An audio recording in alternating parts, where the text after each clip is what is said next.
शिक्षा, विधवा विवाह, वंचित वर्गों के उत्थान के लिए अपनी लगातार आवाज उठाने का, बुलंद करने का काम किया है। वह भी उस दौर में जब बातें सोचना भी ये दूर की बात होती थी। मित्रों, उनका कहना था, महात्मा ज्योतिबा फुले जी वो बोलते थे कि शिक्षा ही व्यक्ति और समाज का उत्थान कर सकती है।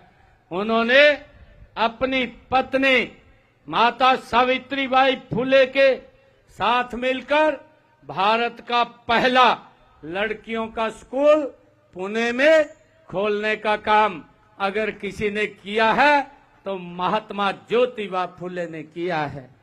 मुझे खुशी है कि जिसने नारी और पिछड़े व वंचित वर्गों के आत्मविश्वास को जगाया है, मैं महात्मा ज्योतिबा फुले और माता सावित्रीबाई फुले को श्रद्धा पूर्वक मैं नमन करता हूं, उनको प्रणाम करता हूं।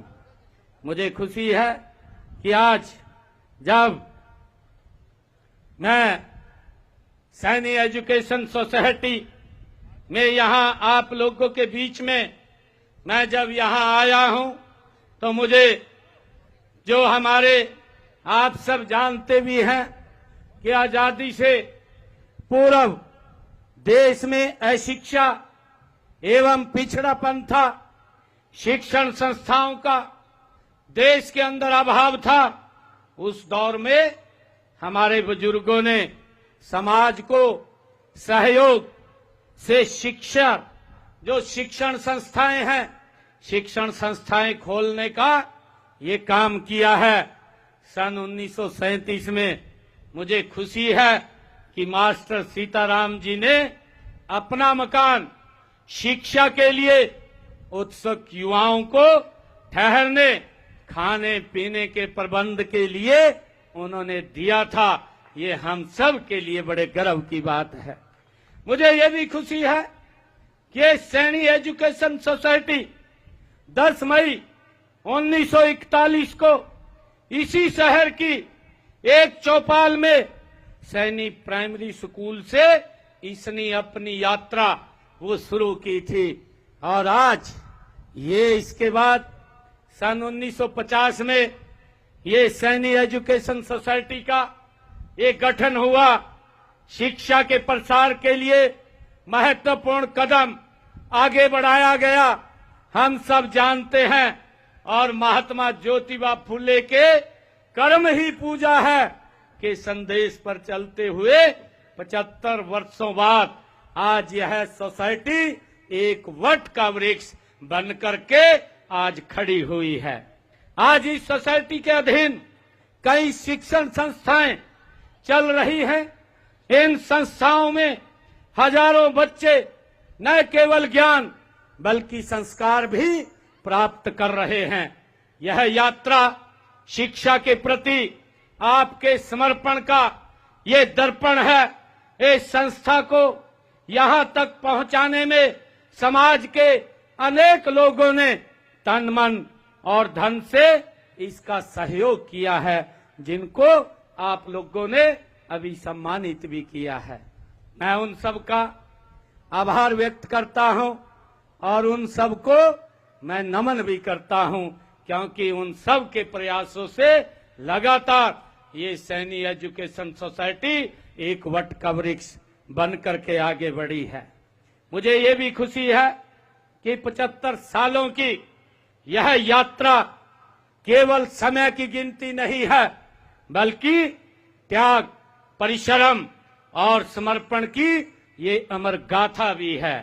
मुझे ये खुशी है कि यहां से निकले अनगिनत विद्यार्थी आज डॉक्टर, इंजीनियर, शिक्षक, वैज्ञानिक और सैनिक और प्रशासक बन करके इस देश और प्रदेश की निरंतर सेवा कर रहे हैं। मैं ऐसे सब लोगों को जिन्होंने इस एजुकेशन संस्थान का नाम रोशन किया है, उनको भी मैं बहुत बहुत साधुवाद देता हूं। मित्रों, कहा भी गया है कि शिक्षा वह दीपक है जो अज्ञानता के अंधकार को मिटा करके ज्ञानता की ओर भाइयों ये ले जाता है।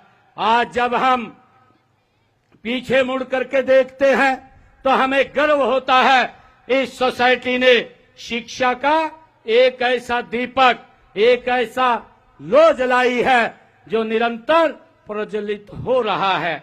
मुझे खुशी है कि महात्मा ज्योतिबा फुले जैसे हमारे महापुरुषों द्वारा दिखाए गए मार्ग पर चलते हुए हम हरियाणा एक, हरियाणवी एक की भावना से काम कर रहे हैं।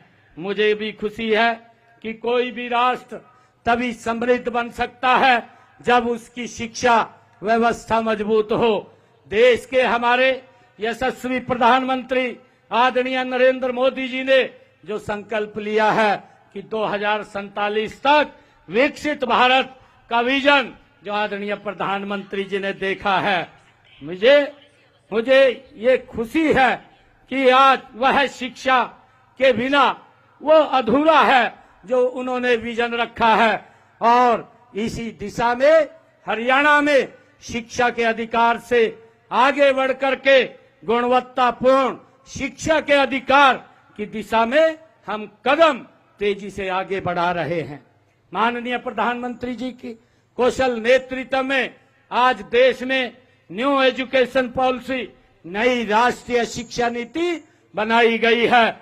हमने इस शिक्षा नीति को प्रदेश में वर्ष 2025 तक इसको लागू करने का लक्ष्य हमारी सरकार ने रखा है।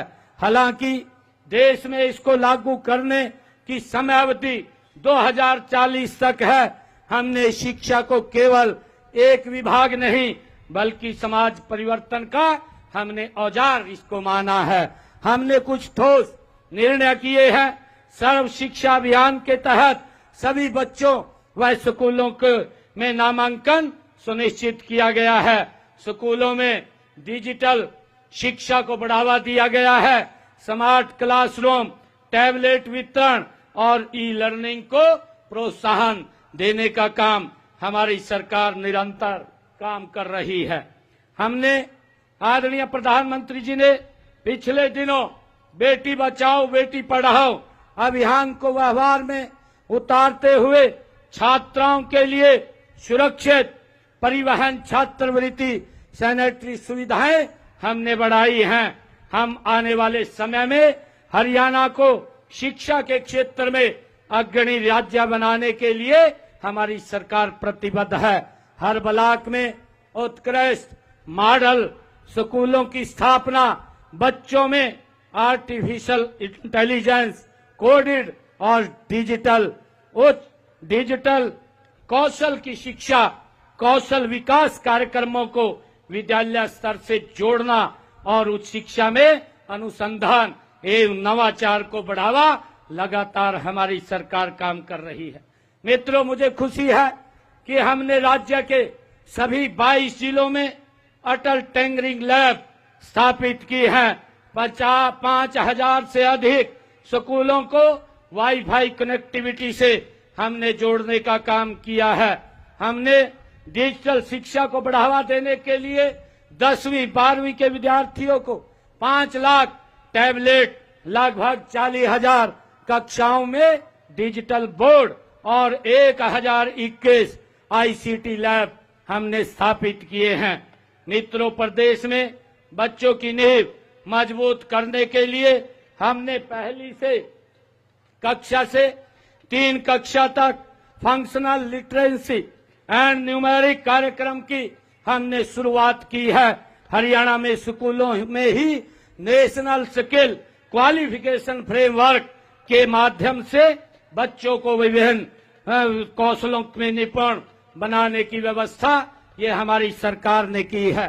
अब तक 1001 स्कूलों में यह व्यवस्था की जा चुकी है। राज्य में 1420 राजकीय मॉडल संस्कृत प्राथमिक विद्यालय बनाए गए हैं। इनका मुख्य उद्देश्य नो होमवर्क वातावरण में छोटे बच्चों के मन से पढ़ाई के भय को दूर करना है। प्रदेश में 218 राजकीय मॉडल संस्कृत वरिष्ठ माध्यमिक विद्यालय स्थापित किए हैं और ये सीबीएसई से संबंधित हैं और इसमें पठन पाठन का माध्यम भी अंग्रेजी है। पीएम श्री स्कूल योजना के तहत प्रदेश में 250 पीएम श्री स्कूल विद्यालय ये हरियाणा प्रदेश में हमने खोले हैं। राजकीय विद्यालयों में पढ़ने वाले हमारे मेधावी विद्यार्थियों को मुफ्त कोचिंग उपलब्ध कराने हेतु सुपर 100 कार्यक्रम ये चलाया जा रहा है और इसके तहत 534 बच्चों ने आईटीआई, आईआईटी व एनईटी में जैसी परीक्षाओं में सफलता हासिल की है जो हमारे सरकारी स्कूलों में विद्यार्थी पढ़ रहे हैं। मित्रों, मुझे खुशी है कि प्रदेश के विद्यालयों में अधिक से अधिक विद्यार्थी विज्ञान विषय को पढ़े, उनकी सोच और दृष्टिकोण वैज्ञानिक हो, उनकी विज्ञान व गणित के प्रति रुचि बढ़े। इस उद्देश्य से 2022 से कक्षा 9 के विद्यार्थियों के लिए बुनियाद कार्यक्रम आरंभ किया है। 12वीं में 90% से अधिक अंक लेने वाले हमारे गरीब परिवार के होनहार विद्यार्थियों के लिए मेधावी छात्रवृत्ति योजना और इसके तहत विद्यार्थियों को 1,11,000 रुपए का पुरस्कार देने का काम ये हमारी सरकार कर रही है। साथियों, शिक्षा ही वह माध्यम है जिससे समाज के पिछड़े वर्ग के लोगों को सशक्त बनाया जा सकता है और इसलिए हमने शैक्षणिक संस्थानों और नौकरियों में भी 27% का आरक्षण ये हमारी सरकार ने लागू किया है। हमने पिछड़े वर्ग के 3 लाख रुपए तक सालाना आय वाले परिवारों के बच्चों को देश में कहीं भी पढ़ाई करने के लिए 15 लाख रुपए और विदेश में पढ़ाई करने के लिए 20 लाख रुपए मात्र शिक्षा ऋण 4% ब्याज दर पर देने का निर्णय ये हमारी सरकार ने लिया है ताकि बच्चों को और उनके माँ बाप को शिक्षा में कोई दिक्कत, कोई समस्या ना आए। मित्रों, प्री मैट्रिक छात्रवृत्ति योजना के तहत पिछड़े वर्ग के हमने 9वीं और 10वीं कक्षा में पढ़ने वाले बच्चों को 4,000 रुपए वार्षिक शैक्षणिक भत्ता देने का काम भी ये हमारी सरकार कर रही है। मित्रों, मुझे ये भी खुशी है कि पीएम यशस्वी योजना के तहत अन्य पिछड़ा वर्ग के विद्यार्थियों को 5,000 रुपए से लेकर के 20,000 रुपए तक शैक्षणिक भत्ता, ट्यूशन फीस ये भी प्रदान की जाती है और पोस्ट मैट्रिक छात्रवृत्ति योजना के अंतर्गत पिछड़े वर्ग के विद्यार्थियों को 160 रुपए से 750 रुपए मासिक छात्रवृत्ति दी जाती है और इसके अतिरिक्त सभी नॉन रिफंडेबल फीस की प्रतिपूर्ति भी वो की जाती है।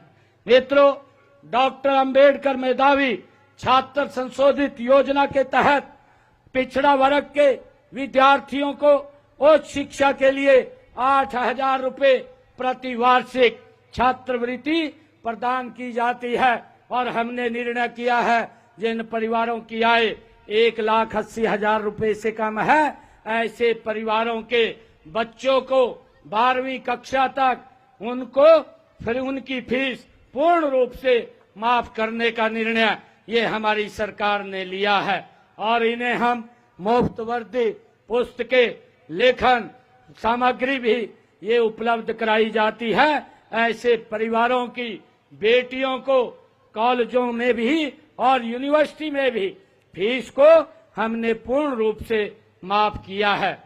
मित्रों, मुझे खुशी है चिराग योजना के माध्यम से आर्थिक रूप से जो हमारे कमजोर वर्ग के बच्चों को प्राइवेट स्कूलों में पढ़ने का अवसर दिया जा रहा है।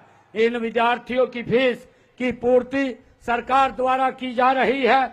इस योजना के तहत 2,650 हमारे गरीब परिवारों के बच्चों का मान्यता प्राप्त निजी स्कूलों में दाखिला भी कराया गया है।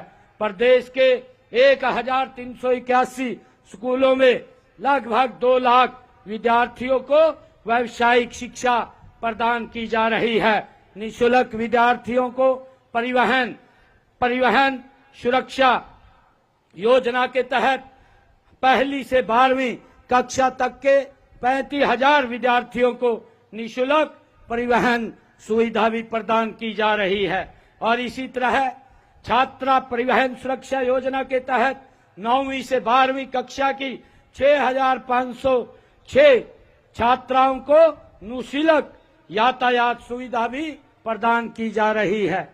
मुझे खुशी है कि आप ही इस राष्ट्र का भविष्य है। आपके सपनों में ही भारत की ये दिशा छिपी है। मैं आप सभी से, अपने सभी बच्चों से यह कामना करता हूं, कहना चाहता हूं कि आप अपने अंदर जो जिज्ञासा रखें, कड़ी मेहनत करें और सच्चाई की राह पर आगे बढ़ते चले। ऐसी मैं आप सब युवा साथियों से अपील भी करता हूं। मैं अभिभावकों से भी ये निवेदन करता हूं कि आप केवल बच्चों को स्कूल भेजकर अपने कर्तव्य से मुक्त न रहे, उनके शिक्षण, चरित्र और व्यक्तित्व निर्माण में अपनी भूमिका अत्यंत आपकी महत्वपूर्ण है, उसको निभाने का काम करें। मित्रों, लगातार हम युवाओं को, चाहे हरियाणा सरकार के अंदर रोजगार की बात हो, आप लोग देख रहे हैं पिछले लगभग ये 10.5 वर्षों में हमारी सरकार ने 1,80,000 से ज्यादा युवाओं को बिना पर्ची, बिना खर्ची के हरियाणा सरकार में नौकरी देने का काम किया है।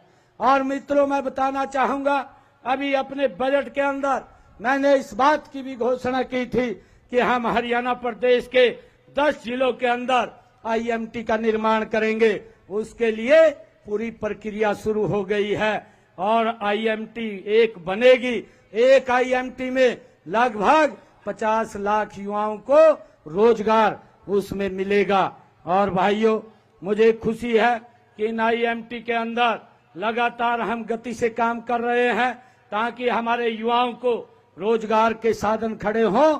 उसको लेकर के हमारी सरकार निरंतर काम कर रही है।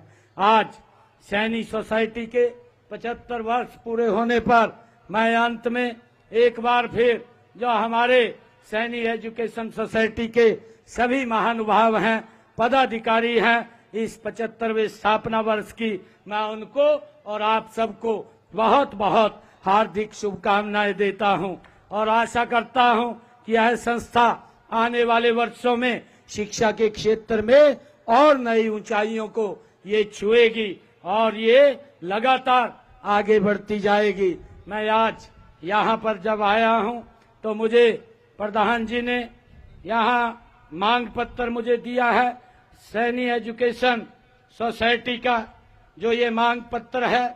और इस मांग पत्र में 4 मांगे इसमें लिखी गई हैं। मैं आज इन चारों मांगों को जो भी हम विभाग के अनुसार भेज करके इसमें जितना सहयोग मेरी तरफ से होगा इनको पूरा करवाने का काम ये हमारी सरकार करेगी और ये हमारी शिक्षण संस्थान और ऊंचाइयों को छुए। आज यहाँ पर महात्मा ज्योतिबा फुले भवन और एक नई बिल्डिंग का शिलान्यास यहाँ पर किया गया है। मैं आज यहाँ पर जब इस 75 वर्ष की यात्रा में मुझे सौभाग्य मिला है यहाँ आप सबके बीच आने का, तो मैं अपने डिस्क्रिप्शनरी खाते से 51 लाख रुपया आज यहाँ पर दे करके जाता हूँ। आप सबको मैं इसकी बहुत बहुत बधाई और शुभकामनाएं देता हूँ। इन्हीं शब्दों के साथ जय हिंद, जय भारत, जय भारत मां।